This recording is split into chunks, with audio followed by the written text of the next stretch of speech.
My name is Xing Xian, and I'm the CEO and co-founder of CapBay. I come from a small fishing village just 90 minutes away from here across the border in Malaysia. For some funny reason, people call me Along Kiang. Actually, that means, for some of you, you know, but that means mini loan shark in the local dialect here. It's just coincidence, but it's therefore no surprise that I run a lending business. CapBay is a leading FinTech specializing in supply chain finance. We provide financing to small businesses via our award-winning P2P and multi-bank supply chain finance platform. So despite my parents' constant struggle when I was young, I received good education thanks to them. So in terms of personal progress, I always feel like I managed to measure it because I could see the improvement I made in terms of exam score, improving from like primary school, secondary school, all the way to university. I could also see it through the scholarship that I received and the good university that I entered to. So it was very clear to see that progress. But the sense of progress was totally messed up when I started my company, CapBay. And that brings me to the focal point of my story today. From the very get-go, I had to personally face the questions each day, whether I'm making enough progress or whether the progress is fast enough. There is no more examination to pass, there's very little benchmark to refer to, right? So it's very easy for me to feel totally stressed out and more importantly, not knowing that we are going at the most optimal speed at any one point. I'm sure many of you may have faced a similar conundrum, especially if you are an entrepreneur too. As entrepreneurs, we start our company on a vision which is usually very far, distant, and ambitious. So all of these make measuring progress very, very hard. Occasionally, we may bump into some setbacks, and we would question ourselves even further. How we wish that our growth is just like the typical nice growth curve line towards the upper right corner that we are so used to seeing that in many other pitch decks, right? But I think over time, we figure out a few things about progress, about how to measure it, about falling forward, and I would like to share that with you today. Number one, progress is rarely linear and smooth. It is actually very rare that progress can be expressed in the consistent month-on-month growth that we usually hear from others.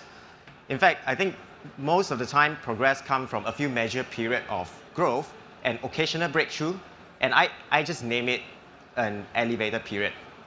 So when we first started, my co-founders and I, we put together about $100,000 from our corporate job savings. And our goal was to disrupt the banking industry, and that's what actually we attempted to do. So we told ourselves, we got to grow at 15% each month so that after 36 months, we will hit a 15 million new loan target disbursement. So it was a very simplistic way of thinking about it. So each month we struggled to think about how to find more borrowers, more investors, and of course, soon we hit a wall. So for us, one of the elevator periods came when we realized that we didn't have to go for the banks, disrupting them from the get-go. We actually should try disrupting the traditional invoice factoring companies instead, because I feel that at that point, they invested too little in technology. Hence, during the COVID period, that worked well for us when the traditional players were all suffering with the more old-school underwriting approach. We capitalized on the technological advantage as well as our nimbleness to adapt. So within 2 years, we managed to become the top non-bank invoice financing players in the country, taking market share from many of them. And of course, because of this elevator period, we managed to surpass our target of 15 million new loan target each month. Number two, between these so-called high growth elevator periods, we should all be prepared to be painfully grind forward and very often fall forward. As a young team, we knew nothing about lending business as a start. None of us came from a lending background. So we actually learned by giving loans to strangers that we found online. So of course, the result would be not great. But each time our loan goes into a code red, as we call it, our entire team had to drop everything on hands, sacrifice much of our sleep, just to get our money back, and thankfully we did each time. Despite the pain, we still kept on putting our money at risk, our initial capital at risk, lending it out because we felt that, or we knew that that was a great way, and in fact, the only way to truly test out our credit underwriting approach and our collection hypothesis. In short, we made a conscious decision to keep on falling forward. Looking back, we think that we are very fortunate enough to have many of these early harsh lessons. As a result, we have been able to avoid very costly mistakes as we have grown many times larger nowadays. And I would say that CapBay has a much better risk management process because of all these early lessons that we have been through.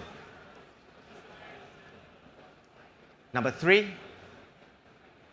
when it comes to measuring progress, we've got to measure it the right way and have the correct measurement. It was 2 years after CapBay started, and that year, right before COVID, and that year we experienced fairly low growth, measured in terms of the traditional financial KPI, such as new loan disbursement.